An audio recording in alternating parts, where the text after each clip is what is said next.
కొంత మీ సాహసానికి జోహార్. అది ఓకే, మీ సాహసానికి జోహార్ అండి. రాత్రి అంతా మేడం గారు నిద్రపోలేదండి.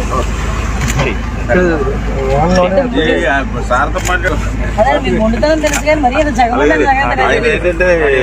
లెక్కలు మనకంటే కొంచెం అడ్వాన్స్ ఉంటారు కదా, కొంచెం డెప్త్కి వెళ్తారు. మనం ఒకటే ఎక్కడికి వెళ్తే ఇంకా దీంట్లోకి వస్తుంది. ఇది కృష్ణాకు పోతుంది. ఈ వాటర్ విజయవాడకు వస్తుందండి. అంటే మనకి ముందు 3 అరెస్ట్ చేసుకుంటే విజయవాడకి వాటర్ క్లోజ్ అయిపోతుంది. ఇంకా ఇది అరెస్ట్ చేస్తానే విజయవాడ వాటర్ తగ్గుతుంది.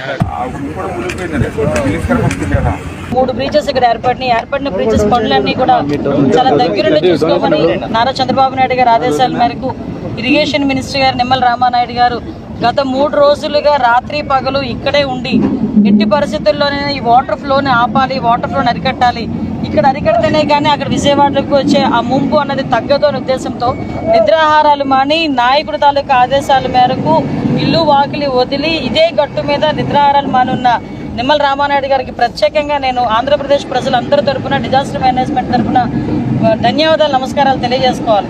ఎందుకంటే నేను ఇక్కడికి వచ్చాను, ఒకసారి చూద్దాము అసలు బుడమేరు విషయం ఎలా ఉంది ఏంటనేది చూద్దామని చెప్పి ఈరోజు ఇక్కడికి రావటమే చాలా కష్టం వచ్చి ఇక్కడికి ప్రయాసం వచ్చి ఇక్కడ రావడం జరిగింది.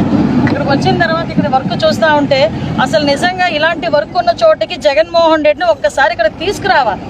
ఎందుకంటే బుడమేరు అంటే ఒక నది, బుడమేరు గేట్లు ఎత్తాడు, బుడమేరు అంటే ఏంటో కూడా తెలియని వ్యక్తి సీఎం అయిపోయి 5 సంవత్సరాలు ప్రజల తాలూకా కష్ట నష్టాలని పక్కన పెట్టి సుమారుగా 5 సంవత్సరాలు కూడా తన లాభాపేక్ష గురించి పరిపాలించిన వ్యక్తి ఈ రోజు బయటకు వచ్చి నోటికొచ్చినట్టు మాట్లాడుతూ ఉంటే మళ్ళీ పైగా ప్రజలందరినీ భయభ్రాంతులకు గురి చేయడం. ఏదో బుడమేరు లెవెల్ పెరిగిపోయింది, మళ్ళీ వాటర్ అంతా కూడా విజయవాడ మీదకి వచ్చేస్తుందట, ఇలాగంటే అలాగంటే అని సాక్షిలోని నోటుకొచ్చినట్టు రాయటం. అసలు ఈ వాస్తవ పరిస్థితి తెలుసుకోవాలి, వాస్తవ పరిస్థితి ప్రజలకు తెలియజెప్పాలనే ఉద్దేశంతో ఈరోజు నేను రామానాయుడు గారి ఆధ్వర్యంలో ఇక్కడికి రావడం జరిగింది. ఇక్కడికి వచ్చిన తర్వాత ఆల్రెడీ 3 ఇక్కడ చాలా ఈ బ్రీచెస్ వేయడం కూడా చాలా కష్టం, కట్టడం చేయడం కూడా చాలా కష్టం.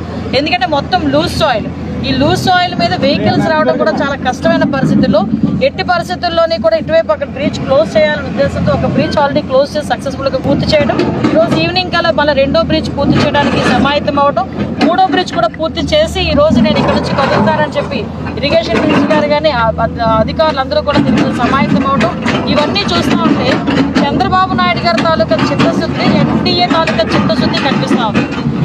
నేను ఒక్కడే చెప్తున్నా, జగన్మోహన్ రెడ్డికి నిమ్మల రామానాయుడు గారు నేను కలిసి చెప్తున్నాను, ఒక్కసారి ఇక్కడికి రావయా, ఒకసారి బుడమేరంటే ఏంటో తెలుస్తుంది, పనులు ఎలా జరుగుతున్నాయో తెలుస్తుంది, పనులు ఎలా చేయించాలో కూడా నీకు తెలుస్తుంది. అంతేగాని ఎక్కడో కూర్చొని నేను లండన్ పోతాను కాబట్టి 2-3 మాటలు మాట్లాడేసి లండన్ ఎగిరిపోదాం అనుకుంటే అవ్వదు కదా.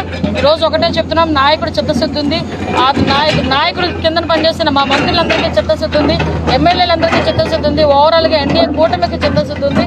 ఎట్టి పరిస్థితుల్లోనైనా ప్రజలందరూ ఇబ్బంది లేకుండా చూసుకునే బాధ్యత తీసుకుంటాం.